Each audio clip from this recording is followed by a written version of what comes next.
What is the most powerful trait we have? You need power, speed. Let your imagination do the rest.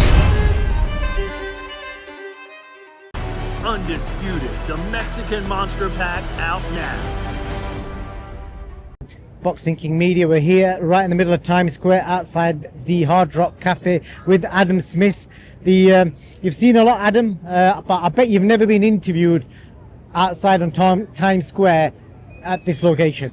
It's probably a first, but I've spent a lot of time in New York. I remember the great fights back with Lewis Holyfield, Hamed Kelly, many wonderful memories in Manhattan. I lived here when I was a teenager. My sister still does live here on the Upper West Side.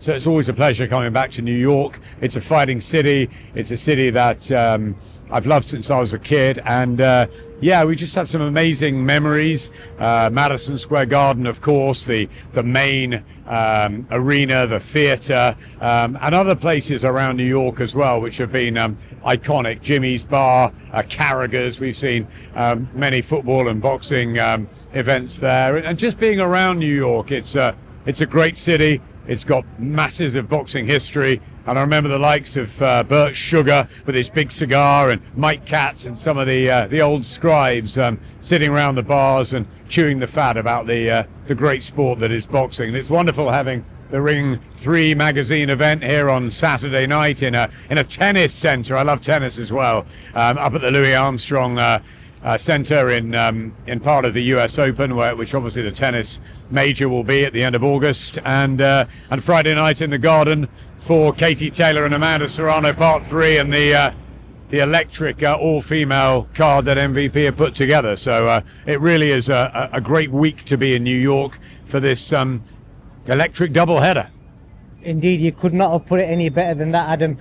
Before we talk about this, I think we just got to cover the news that broke this morning about Francisco Rodriguez, his fight with Galal Yafai. You was there, you was doing the commentary. I know you bit your lip, you didn't really say much. Sonny Edwards did kind of hint it. And no shock to a lot of people that Francisco Rodriguez has failed a drugs test.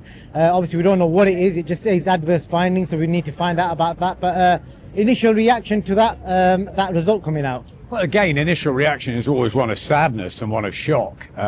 No one wants drugs in this sport. We don't want them at all. It's a dangerous enough business, as we've said many times. Boxers train very hard. They put their lives on the line, and there can be no excuse for drugs. We don't know what it is, you're right. Adverse findings, we have to wait and see. There is a process to go through, so we can't really comment at the moment. But yeah, the night it seemed as though Galal Yafai was just slightly inexperienced, maybe as a pro. Not sure the tactics were right at the start, and then it just seemed like he got the seasoning and experience of Rodriguez just got to him in the end. In fact, the last couple of rounds were very hard to watch. You mentioned Sonny Edwards. I think Sonny, having shared a ring with Galal the fight before, I think found it really hard to watch because Galal was in real trouble in those last 6-9 minutes. But yeah, he just seemed to have so much energy, so much about him. Rodriguez, so much commitment, so much willpower. Yeah, never say die attitude. And from start to finish, he just threw so many punches. You just would like to have thought that that's what he did, and that's what he can do as a Mexican warrior. I hope it's wrong, as you always do when you hear this thing about drugs. You hope that somewhere along the lines that it will be found that he's innocent. But obviously, if there's adverse findings, that's unlikely, and an investigation will happen, and obviously the fight won't count, or Galal Yafai will come back and fight for a world title, but it will have taken a lot out of him physically as well. So it's a very difficult one to assess. It's one that doesn't sit happily with me. Indeed, definitely so. I'll move from that to some positive news. A fighter that you're a big admirer of. You did you're part of his early pro career. Adam Azim just got married a couple of days ago. Just a message for him, getting married at 22. And, I think in his words, he said he just wanted to settle down and concentrate, and just he felt like it was just the right thing to do at this time in his life. Yeah, I swapped messages with Dad Azim earlier. I think Hassan is getting married as well. So the brothers settling down. I think that First of all, huge congratulations. It's wonderful. Adam, I'm very close to. I think he's a brilliant young fighter. I was just talking about Dalton Smith in there, obviously, with his interest in Saturday night's events. And Dalton's a great guy, and so is Adam. And that's a fight that I really want to see. I think that could be a trilogy down the line. So, yeah, big admirer of Adam Azim. Masses and masses of love and congratulations to the happy couple. I think it's terrific that he's settled down. I think he's got a great team around him.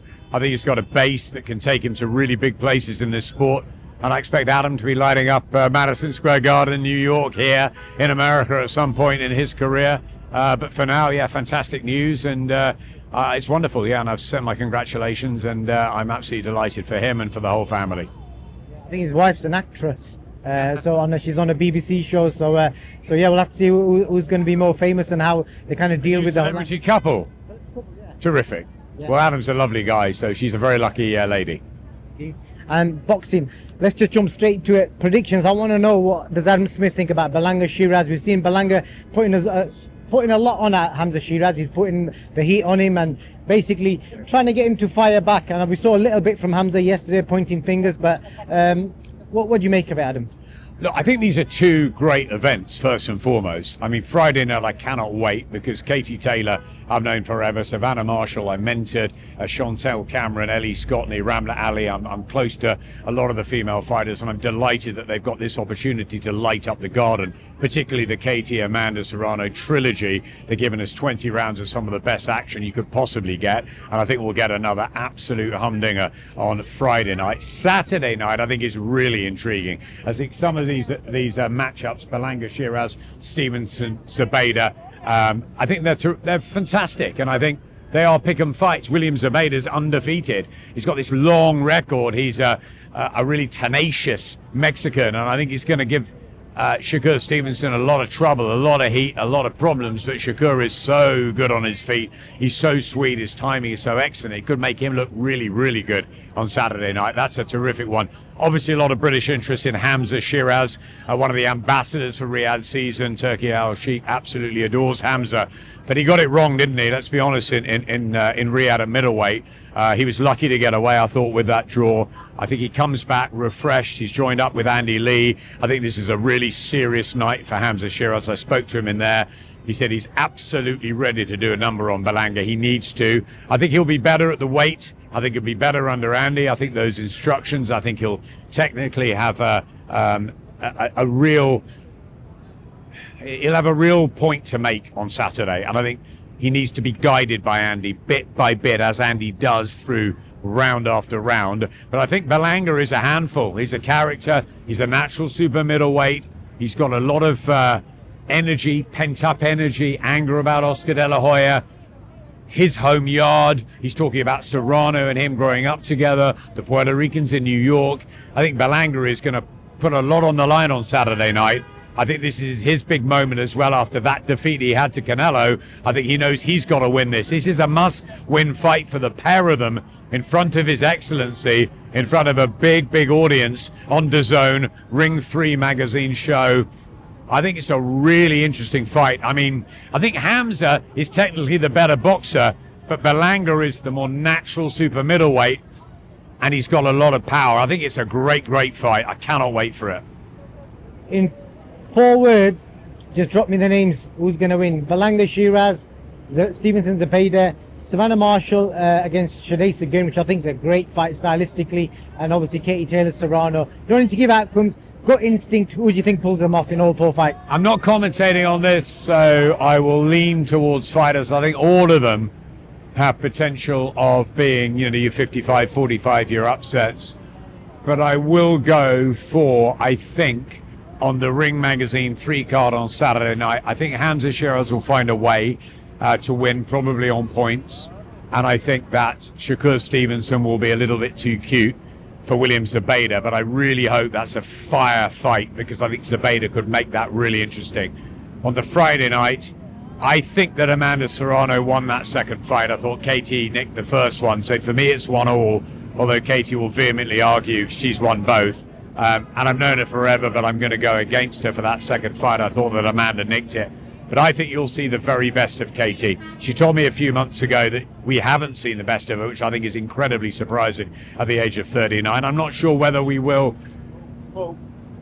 get the exquisite Katie Taylor maybe that we had 3 or 4 years ago, but I think that she will put everything into this. I think it'll be a bit like the Chantel Cameron rematch in Dublin. I think she'll start really fast. I think Katie will beat Serrano on Friday night, and I think Savannah, despite a couple of year layoff in the boxing ring, she had that move into PFL. I think she'll be too good. I think Savannah Marshall wins, and I think Katie Taylor wins the trilogy, and she makes sure this time. I think it will be a little bit clearer than either of the first fights, but I think the action will be as intense. I love that. Some real passionate, thought-provoking predictions. I've got a last question for you, away from boxing.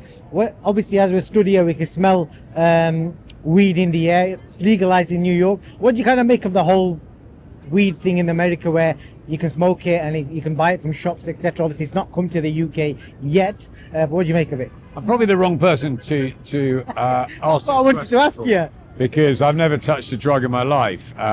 Alcohol, yes, I gave up alcohol many years ago, but I've never touched any sort of drug, whether it's weed, whether it's coke, ecstasy, anything like that. So I'm the wrong person to ask. Not really on my radar, but look, I don't care. I don't judge anyone. Anyone can do what they want in life as long as they're happy. That's the most important thing. And yeah, happiness in New York in the summertime is what everybody wants. So boxing fans are in for a treat this Friday and Saturday night.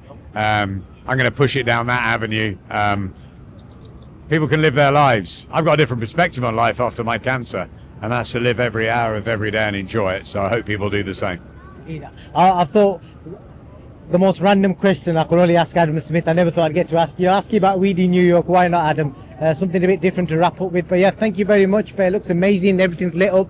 Looking forward to weekend. Can I just say from here, as RTF buddies as well, we're back in London next week for Usyk Dubois. I mean, you're thinking about it, a double in New York, the all-women's night that MVP and Jake Paul are doing, which is terrific for boxing globally and on Netflix. Then the home of boxing on DAZN Saturday night for this humdinger with SHEERAZ and BERLANGA and Shakur Stevenson and William Zabeda in the tennis centre, which I can't wait for. Then on a plane on Sunday, the voice of boxing. What a week we will have had here.